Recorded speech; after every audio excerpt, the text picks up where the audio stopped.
of the best Iverns that we've had, so we'll see if this gets locked in or not, but I mean, if eXyu is willing to pull it out too, I think that's a big boon for Dig's draft. Yeah, and just taking a look quickly at the gold share there, it did show that more, like a larger percentage of the gold does go towards Tomo, which does mean, like you mentioned, Smolder, that is going to be a focus. If you're putting the gold into Tomo's hands, he's going to go towards the hyper carry, and he's been playing well. Him and Isles have been having great laning phases. Yeah, and I think it is, now that we see the Ivern locked in, super interesting to see that out of eXyu, because yes, he's taking it away from Contractz, but also he's had a little bit of on-stage banter kind of back and forth prior to meeting NRG in the first round robin, and then Contractz and NRG absolutely smoked Dig. So it's really interesting to see him come out with that pick as their first pick on blue side. And last year, the NRG and EG, we were kind of the big Ivern teams, but Dig also played a lot of Ivern, and eXyu was like their official sub at the time. So you have same coach, same jungle sub. So. And also, you were with EG as Smolder gets taken away. I don't want to talk about that quite yet, but I'm more talking about Ivern pairs. What do you think the best team comps are for Ivern, since you've played a lot of it in the past? And I think the thing that we saw a lot last year was the Jace and the Tristana being really fixated. But the thing is that you can play ADCs with it that synergize really well. So as long as you're playing like a hyper carry ADC or really just any ADC, Ivern also is very good at setting up good skirmishes, as we do see the Tristana coming out. Really good at setting skirmishes in any lane and just letting the laner kind of 1v2. So pairings can be really flexible, honestly. Yep, and as you already mentioned, we see the Smolder coming out for NRG. A little bit different than kind of the bot lanes that we've typically been seeing FBI and Huhi play. There better be good games. There better be good games. Game one was great. Game one was great. True. Game two, I mean, look, we got the Tristana Ivern, we got Smolder coming out. Like, it looks like it's going to be good. And we've seen two Smolders in the LCS, one win, one loss. I think FBI might have different tech. I know Azael's been talking about it a lot, but there are two different ways to play Smolder. There's the AD carry auto attack based one, and then there's the one where you go Spear of Sojin and then go Riftmaker Leandries, and it's a bit more of a caster. It has higher win rate for lolesports. That could be because AD carry is hard and it's easier to just press your Q. But I'm really curious to see, since they have, you know, Orianna for a lot of damage, they have Nocturne for AD, if they go with some different tech this game. Yeah, and then we see NRG are going to be piling that Orianna Nocturne. It was really interesting talking to Turtle yesterday about playing Smolder in the bot lane, where we were like, how does it feel to play this champ? And he's like, yeah, it feels way more like a caster than a traditional auto attack AD carry. Which makes me think I have hope. So if I ever play the solo queue, I'm 100% going the Sojin build. Okay. I cannot auto attack move. I feel like the other more viable build has just been, I've been seeing a lot more Trinity Force builds. So, like, you're right. I feel like more HP within the build is just the way to kind of survive the early portions of the game. And if you can do that, then you're just a demon. So interested to see how that goes. Right now, we've got the combo locked in for NRG, the Orianna Nocturne combo. So I like this because what makes life so much easier for Smolder is if you already have a different threat that the enemy team has to really focus on. So it's going to be interesting how they actually end up diving into or past Ivern and Nautilus. I think that combo is going to be a little harder, or at least following up on that combo. Also, if you're going for kind of the Smolder with maybe a less strong laning phase, having like a Nocturne really deters invades and stuff like that, just because you don't want to 1v1 a Nocturne when he's chasing you out of his jungle. Yeah. So I do like the idea of going with that combo when you're going to play the Smolder. That makes sense to me. And even though it's like a newer combination that we're seeing from NRG, I think the Orianna has been so good for Palafox. They have been on a bit of a losing streak, 3 games in a row. And just hearing from NRG's side how there have just been a little bit more like arguments, I guess. Talkative team. Talkative team. They were an argumentative team last split, but obviously with more hardships, and you face in Huhi, who's generally been somebody that has been, you know, not poking the bear, but he wants to put the problems out in the open so they can resolve that. So that has been the focus. Contractz said so in an interview that he had here, as you can see. We've had a lot of internal struggles, honestly, a lot arguing and trying to really figure out how we want to play. And so, like, it's interesting to see how even they have been focused on how the expectations are so high and how they've really been trying to answer that. I think it's funny, though, because nothing has really changed they were 9-9 in the summer split Yeah. when they won the split and then beat G2 at Worlds. So 4-4 means they're actually 100% on track. But I completely agree with the raised expectations. It was one of the big questions we had with NRG. How are they going to deal with that approaching this 2024 split? I also think that no matter how well NRG are going to do, there's a lot of strong personalities, a lot of people who are really, really invested in the team doing well, a lot of outspoken people with ideas on how to play the game. I think you're going to have arguments no matter what, and part of the good thing about this team, as they've even said publicly, is like how open they are about disagreeing, about like basically coming to terms with being harsh with each other in terms of criticism. Whole draft has been locked in for Dignitas too, or at least it's about to be. The Xayah in particular I'm interested in, even if it's more of a shorter range AD carry. It's a double AD carry composition with an Ivern. And just good escape for what is about to be launched into them. That's the Leona lockdown, Nocturne engage. So there's a lot that's happening, and if you lock this in, Let's go. Ooh. Nice. Give us a Zach. Zach top. that's another threat for Xayah. Yeah, this is such a heavy dive comp coming out of NRG, and we've talked about in certain scenarios when NRG are playing out these compositions, they sometimes tend to falter because they can be more difficult to execute. This one is kind of like, if Smolder scales, they all just press their buttons and everyone dies, if they can get to that point. We don't got just one ball delivery. We have two ball delivery systems there. So that's been fun for us. I'm really excited to see how this game pans out. Let's send this one back to the casters. Thank you all very much, and everybody welcome back. It's time for game number 2. Game number 1 definitely set a bar for absolute madness here today. Let's just say it, man. LCS is the most entertaining region in the world. Hell yeah. All right, so let's see how this one's going to play out as immediately there goes the... That's already at 3 stacks. Yeah, that's a W. high-value snot rocket. Yeah. That's He's what, feeling good, man. that's what Mark called it yesterday when we were talking to him after the Smolder game. Kelsey Gigachad. Yeah, dude. Moser is League of Legends. She's smurfing. Look at that. Even Twitch chat's saying nice stuff, and they don't say nice stuff about anybody. True. Hell yeah. This is going to be a fun game. Maybe less fun for Dig. At least looking at the drafts. This is going to be a fun game if you're one of the teams. Yeah. At least, I don't know, if I was Dhokla and and I'm 5th picking a tank top against this team, I'm feeling so good. There is no magic damage. Like, Yeah. Ivern, who cares? You're not caring about Does not Ivern. matter.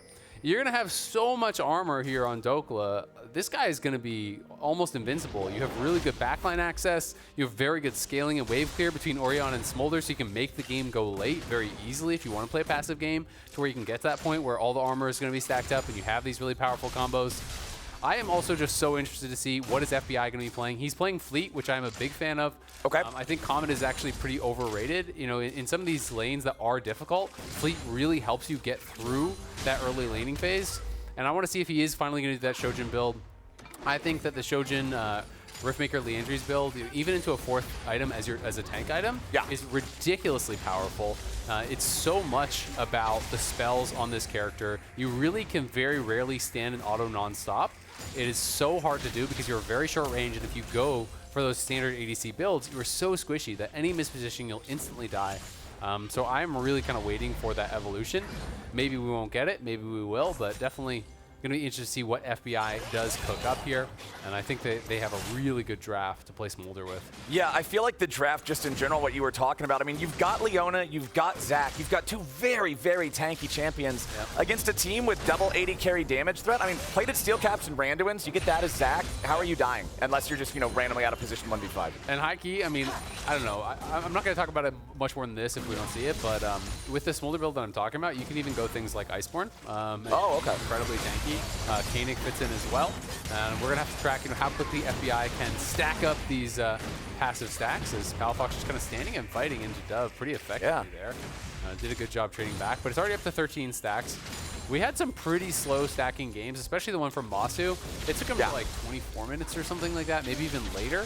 to actually be able to get to the 225. I think it might have even been as late as like 27. I'm not 100% sure on it, but it was pretty slow. So I do know the timers for the Dignitas game where Tomo played at the first pick of Smolder yesterday. Yeah. It was 25 stacks at about 6 minutes. 225. Oh, no, all of them. Yeah, so 25 stacks at 6 minutes, then 16:45 was where he got the second evolution at 125, and then he hit the big 225 power spike at 23 minutes into the game. Okay. It was after that minute-and-a-half standoff around the Drake, though, for getting that last bit, so that was slowed down a bit by that at least, but I'm very interested in seeing how those timers kind of evolve as more teams play the champion and more players get used to maximizing the farm patterns. Well, it's also just because it is not, like, it's not you're stacking purely based off farm. Like, a lot of the stacking is actually from skirmishing, so I have to kind of, I think adjust expectations and see what a normal time is going to be for pro, because in solo queue you generally just fight a lot more, so you actually get a lot more stacks. So for me, if I don't have it by like 22 minutes, that's usually a pretty slow game. I think that 10 stacks per minute is like really easily achievable in solo queue. That was a weird trade. What just happened with Palafox? He just kind of walked forward and took infinite damage for no reason.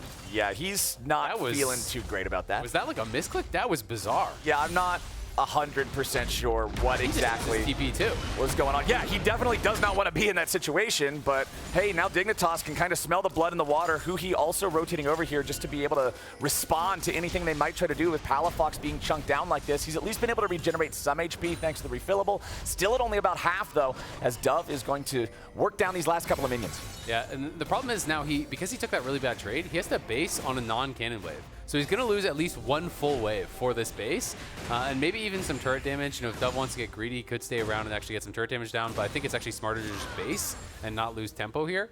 So that is -6 minions basically off of a bad trade there for Palafox, which is pretty costly. Yeah. Well, maybe I'm exaggerating. Maybe it's not actually going to be the -6. So it's only going to be, he loses about 4. So he lost 4 minions there. I think he would have got XP on one of them at least. So 3 minions of XP, 4 minions of farm, which is the CS difference. But we'll see if that actually does end up resulting in anything, as Dove has made the rotation down here. Contractz. They are just immediately jumping in on the Nocturne. He's so low, it's first blood over to Dignitas.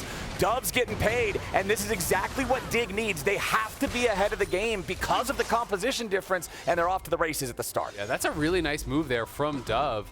Gets that prio in mid, and everyone was thinking, okay, he's just going to go back to base, right back out to mid. Instead, he goes back down towards bot lane, gets a first blood here. It is on a cannon wave. Will lose some farm for sure, but Rich is now on the move here, and he's going to at the very least pick up this farm and maybe even get something more.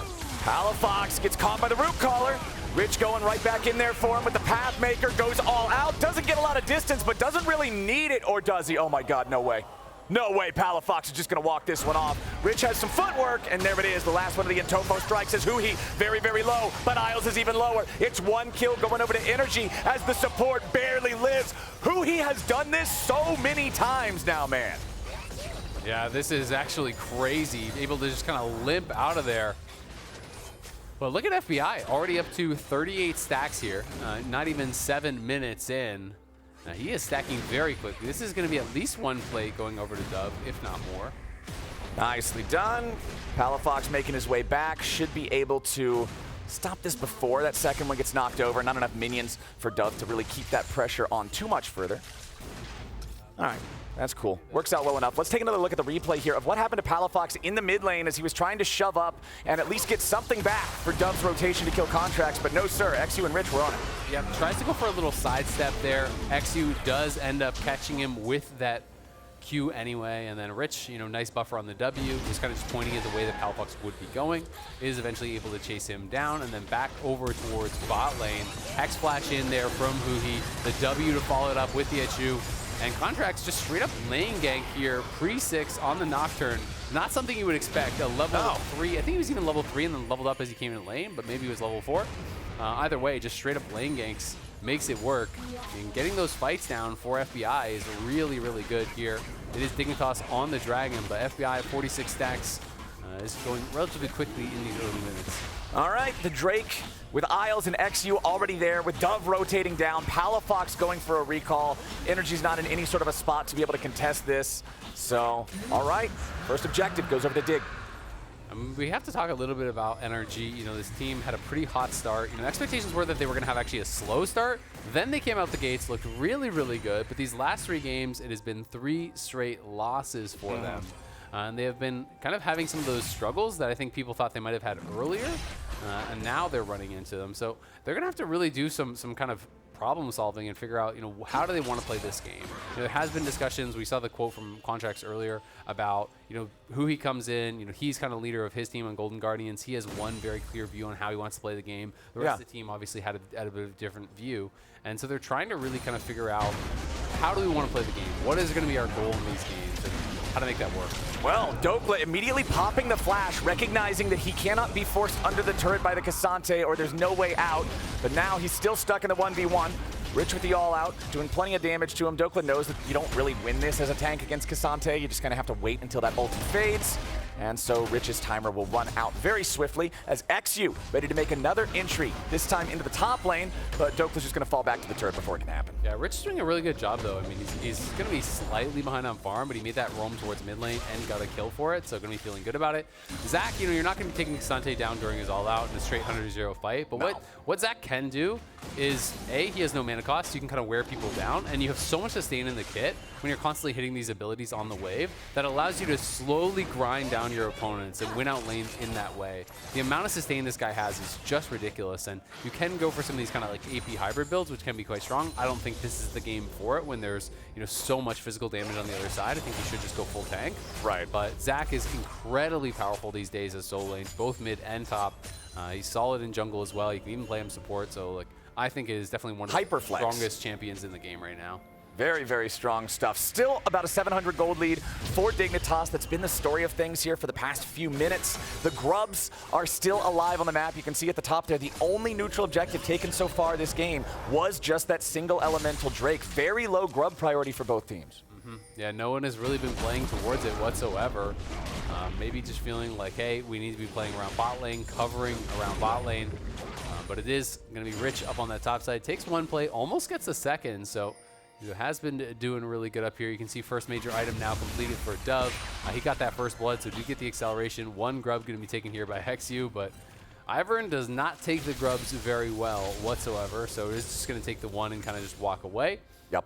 But Dove, you know, on Kraken, I think he is going to be having to go a really high DPS build this game. You know, you don't want to be going anything too defensive when you are going to be the one likely who really has to do a lot of that work on the frontliners. You know, dealing with Leona, dealing with the Zach. And Tristana can do that, you know, if you go in towards, you know, early LBR, PD, etc. You go for these really high DPS builds. You can work through those tanks. But it is going to put his mechanics and his positioning to the test. That DPS has to be maximized to burst through this beefy front line. Now let's see if Dignitas can set anything up down here. NRG taking some defensive positions. Contractz will walk into the brush here with the sweeper to get rid of some of that vision that Dig is trying to place down. Despite the fact that Dig have the small advantage that they do, it's nothing to really completely turn the game just yet as eXyu gets dove on. Mom comes in over the top, and FBI gets his first kill of the game. The FBI going to be able to grab that kill with the first usage of the ulti. Dove back in mid lane trying to push this one out.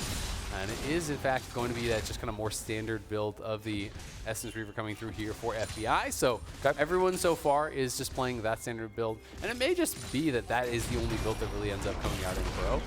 We'll have to kind of wait and see over these next couple of weeks.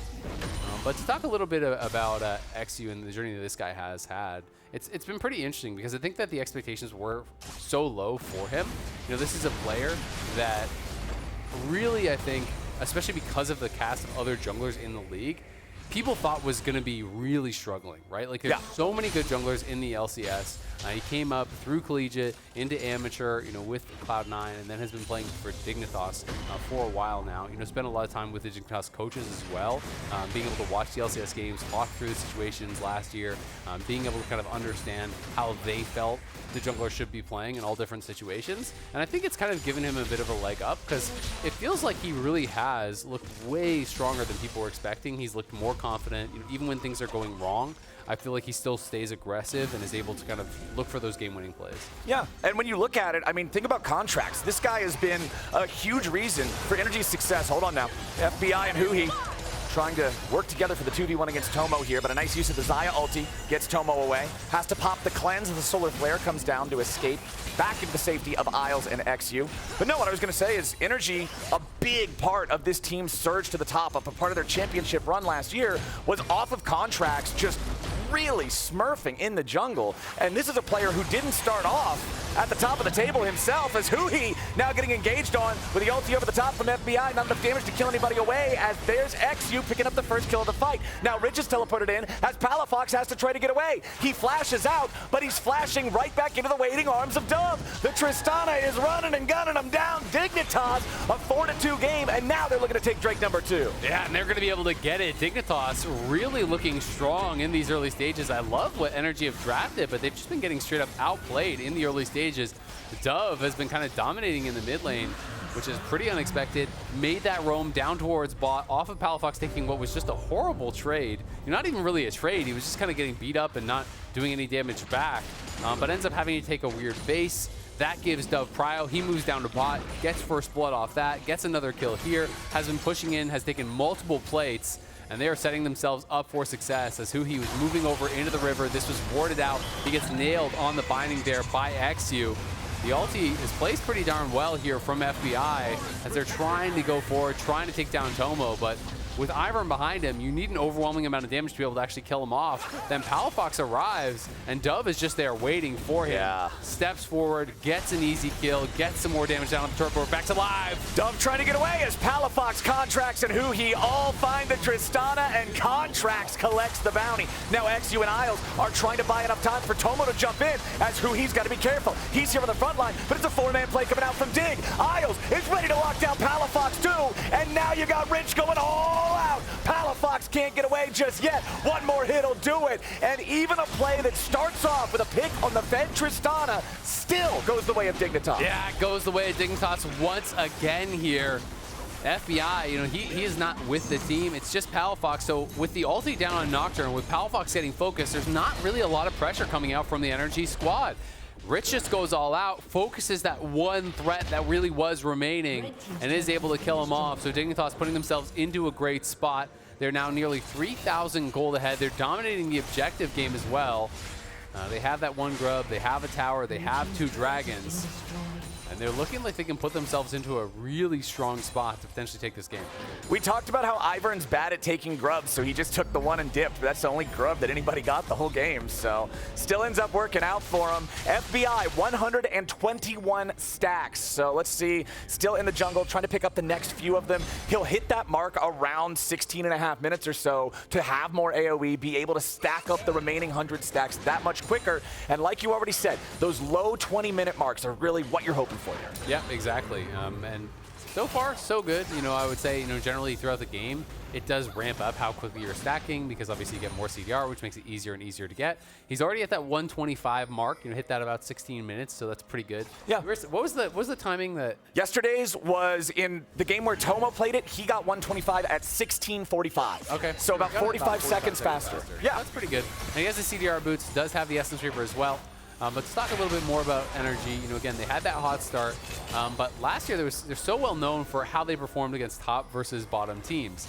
This year, it is a little bit different. They're doing pretty well against those top teams, but it is much more kind of like even how they're doing against bottom teams and top teams. Still a little bit weird to kind of see a team that, is 3-2 against these top level teams and then is losing to some of those ones down on the bottom of the standings. But I would say that speaks to me more about how the LCS is this year than it does about NRG in particular, because our bottom teams are really strong. And Contractz is now finding himself in a fight with Isles and eXyu, but he has to flash back away because Dignitas brought the whole damn team. Contractz is about to fall, and there's no Smolder ulti gonna change that. Another pickup back over to Dig, 7-3, 3,500 gold ahead. Yeah, they get the pick and they get the mid lane tier 1 at the same time there. We can see FBI, as you said, he throws down the ulti, gets a couple stacks from it, but that is about it. Double Kraken now completed here. Tomo has his, Dove has his. They're going to be working towards that.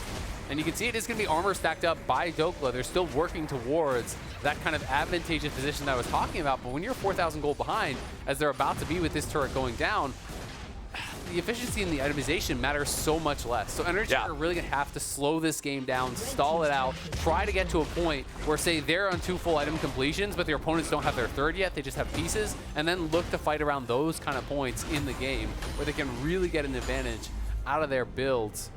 It's likely just going to be a rando in second here for Dhokla, which I do think is really strong. We can see Tabby's been picked up as well for Contractz. We can see that it's as well for Huhi. He's building towards a Frozen Heart, has the plated steel caps there too. So everyone is trying to get as much armor as possible, set themselves up for success. But they need Palafox to be in a better spot than he is, because he has really been struggling in this game. And FBI, especially with this crypt build, you come online so late on Smolder that you're kind of just in the Smolder waiting room, right? Like, you have to wait till this guy gets to that true late game. And then even when you get to 225 stacks with this build, you are so squishy that if you miss position once, you just get Nautilus ulted and you die instantly. It's like, okay, well, what were we waiting 25 minutes for? Yeah, I feel like we really need to see Palafox step up. This has been a pretty underwhelming game from him all the way back into the laning phase where he was taking the trades for no reason, then trying to get involved in the bottom side river fights and just getting picked off by Dove. Honestly, Dove's been making him look pretty silly this game. Yes, Dove has been playing really, really well, and that kind of goes back to that earlier point where it's just our bottom teams are no joke. You know, yes, there is the top teams versus the bottom teams. We saw the record for NRG. You know, they're 1 and 2 against those bottom teams. But Dignitas, Shopify, these teams that were at the bottom of the standings after that first round robin are taking down teams left and right. They are beating good squads. You know, Shopify has taken down NRG, C9, and FlyQuest now, and they're considered one of our bottom teams, right? Like, the reality is there are no freebies in the league this year whatsoever, which has made the games really fun to watch because there's no game that you can go into and say with certainty who is going to win. Yeah, I mean, you can just tell it from the overall scores at the top of the screen, right? NRG, our reigning champions of the LCS, are 1 game apart from Dignitas, who almost everybody had ranked either bottom or right next to the bottom.